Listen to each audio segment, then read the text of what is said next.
Je souhaite m'entretenir avec vous cet après-midi d'un sujet qu'on vous a déjà annoncé, celui du dialogue politique auquel le président de la République a convié des acteurs politiques. Et vous auriez observé que depuis l'annonce de cette invitation, de ce dialogue politique, il s'est répandu dans l'opinion, dans les consciences, un certain nombre d'interprétations, un certain nombre d'orientations, pas toujours bienveillantes, qui sont de nature à semer la confusion dans les esprits et à percevoir cette invitation bienveillante du gouvernement et de son chef à confondre les gens et les notions, le dialogue politique auquel les acteurs politiques sont conviés avec ce que nous avons pu connaître par le passé, c'est-à-dire la conférence nationale ou un dialogue national. Alors, il est apparu nécessaire, à travers vous, de rétablir les choses et de préciser quel est le cadre et le contenu à donner à ce que nous appelons dialogue politique, qui est radicalement distinct de ce qui a été semé dans les esprits, à savoir une conférence nationale ou un dialogue national. Donc, je m'emploierai à vous dire que le dialogue politique, ce n'est pas la conférence nationale, ce n'est pas une assise nationale. Des exercices qui sont imposés par les circonstances, par le temps, c'est-à-dire qu'on invite à un dialogue national ou à une conférence nationale, comme on a pu en connaître en 1990, lorsqu'il s'agit de s'asseoir pour décider de changer l'orientation politique du pays, de revoir les bases économiques, lorsqu'on est dans une situation de crise nationale, de crise sociale, et on se revoit pour redéfinir les bases du vivre ensemble, les nouvelles orientations à donner, les changements de régime. C'est ce qui s'est passé en 1990, où on a dû arriver à cette conférence nationale dite des forces vives de la nation parce que les fonctionnaires étaient sans salaire, l'administration était paralysée, l'économie était totalement asphyxiée, exsangue, et vivre dans notre pays à ce moment-là, pour ceux qui ont pu connaître, était devenu difficile, voire impossible. C'est ce genre de situation, de circonstances qui appelle à un sursaut national et qui invite à une discussion de toutes les composantes de la nation pour trouver une sortie ou une solution de sortie de crise. C'est ça la conférence nationale, c'est ça le dialogue national qui requiert la présence de toutes les composantes ou de la plupart des composantes de la nation. L'exercice auquel le gouvernement du Bénin et son chef convient la classe politique, c'est un dialogue politique. Un dialogue politique pour résoudre des problèmes spécifiques et des problèmes rigoureusement politiques. Ce dialogue ne postule pas qu'on débatte de ces questions devant la nation. Ce dialogue politique ne postule pas que tout le monde s'y invite. Et je veux faire référence à la société civile dont certains représentants ont des revendications qui ne rentrent pas dans le cadre de ce dialogue politique, parce que la politique, ce n'est pas l'affaire de la société civile. La politique, ce n'est pas l'affaire du clergé, par exemple.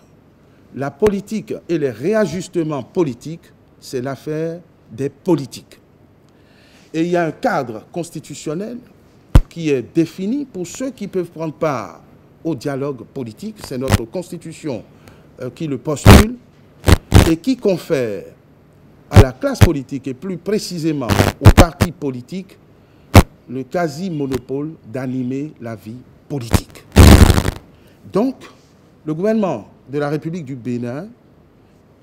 entend continuer depuis la dynamique amorcée depuis 2016 à éviter le mélange des genres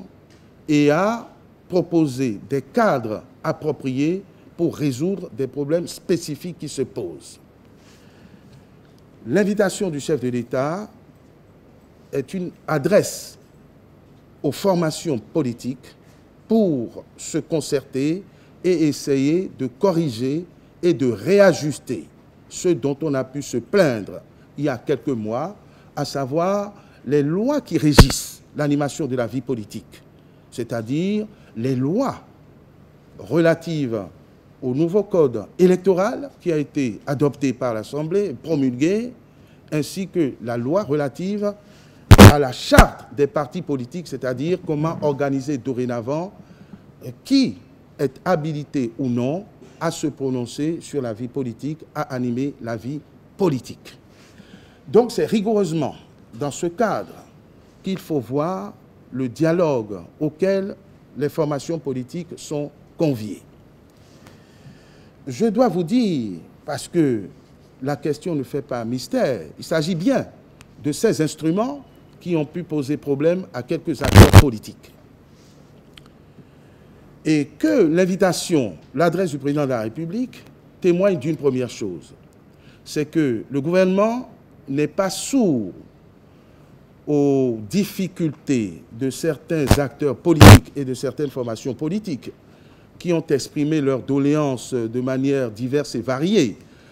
C'est passé par des exigences, par des impératifs. On a pu dire que ces lois sont controversées et que c'était des lois d'exclusion. Enfin, ces doléances qui se sont exprimées bruyamment et pas toujours de manière ordonnée ont été entendues et ont été appréciées. Au-delà de cette audition, de cette compréhension, nous avons organisé des élections boudées par certaines formations politiques qui se sont réfugiées sous des prétextes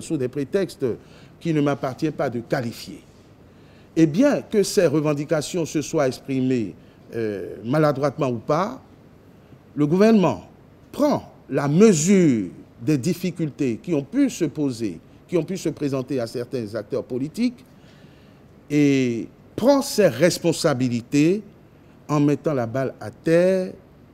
et demande à revoir ce qui a pu faire difficulté, ce qui a pu donner l'occasion ou le prétexte ou le sentiment à certains acteurs politiques de se dire exclus du jeu politique. Je crois que c'est un acte de responsabilité qu'il faut saluer, qui mérite d'être salué et qui montre l'attention constante et assidue du gouvernement de la République du Bénin et de son chef aux problèmes et aux préoccupations de la nation, aux préoccupations des citoyens et des compatriotes. Vous avez compris à travers ou au travers de mes propos qu'il y a déjà une clarification à opérer et je crois qu'elle est comprise entre le dialogue politique qui est l'affaire exclusive des hommes politiques et des formations politiques et le dialogue national ou la conférence nationale que rien n'exige aujourd'hui d'envisager. Mais qui sont ceux qui doivent être invités pour participer à ce dialogue politique? Évidemment, tous les acteurs politiques, ou plus exactement et plus précisément, les formations politiques. De quelle formation politique peut-il s'agir? Il s'agit, bien évidemment, et c'est un préalable, de formations politiques reconnues comme telles par les lois en vigueur en République du Bénin. C'est au moins des formations politiques qui manifestent un souci honnête et bienveillant de participer au débat et de se préoccuper, bien sûr, de ce qui est leur rôle fondamental, à savoir l'animation de la vie politique, pas dans des intérêts partisans, mais dans un intérêt, un esprit général, c'est-à-dire de protection et d'orientation de nos compatriotes. Donc, l'invitation s'adresse à ceux qui ont déjà fait l'effort de se conformer, puisque, nonobstant les difficultés qui se sont présentées aux acteurs politiques dans ce tournant de réforme, il y en a qui ont fait l'effort de se conformer. Ils sont plus de 2, contrairement à l'opinion également répandue. Ils sont une demi-dizaine à s'être conformés en temps pour répondre aux normes de partis politiques au sens des lois issues des réformes ou de la réforme du système partisan. Mais le gouvernement de la République du Bénin a élargi le cadre de ces formations politiques à celles qui étaient en difficulté pour se conformer et à qui on a permis ou on a facilité, en assouplissant les critères qui ne sont pas au-dessus de qui que ce soit, puisque des formations politiques ont réussi à franchir le cap, on a élargi l'invitation aux formations en difficulté qui ont fait l'effort d'engager une démarche citoyenne, c'est-à-dire de faire l'effort de se conformer aux différentes réformes aujourd'hui résultant des 2 lois dont je vous ai parlé en introduction et qui ont au moins déposé leur dossier pour manifester un intérêt aux affaires de la République. C'est ce qui explique la liste qui figure sur les communiqués que vous avez dû voir. Donc, c'est des critères larges mais précis. Ne peut être invité que ceux qui souhaitent être invités. Ceux qui ne sont pas invités sont ceux qui n'ont pas manifesté le souci d'être associés ou qui ont pris l'option de continuer dans la contestation, dans la rébellion contre ce qui paraît aujourd'hui une évidence. Voilà le sens et le cadre dans lequel le dialogue politique qui démarrera le 10 octobre prochain a été pensé, c'est-à-dire avec bienveillance, avec responsabilité et avec une sollicitude certaine, un esprit d'ouverture et d'intelligence que nul de bonne foi ne peut contester, nul de bonne foi ne peut bouder. Je crois que l'essentiel est dit, parce que ce qui est important, c'est le besoin de clarification afin que la place laissée à l'approximation, à l'intoxication, soit la plus réduite possible. Et le gouvernement, par ma voix, voudrait compter sur vos plumes et sur vos micros pour recentrer les discussions, les analyses, en faisant apparaître ce qui est vrai, ce qui est évident, ce qui est incontestable, c'est que c'est un dialogue honnête, un dialogue qui manifeste et qui témoigne de l'esprit d'ouverture et de responsabilité du gouvernement de la République du Bénin, un dialogue qui voudrait s'élargir à tous, je veux parler des formations politiques, pourvu que ces formations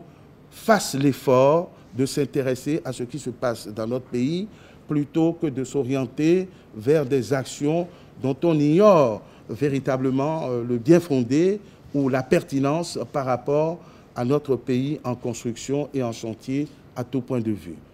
Je vous remercie de votre aimable écoute, de votre attention.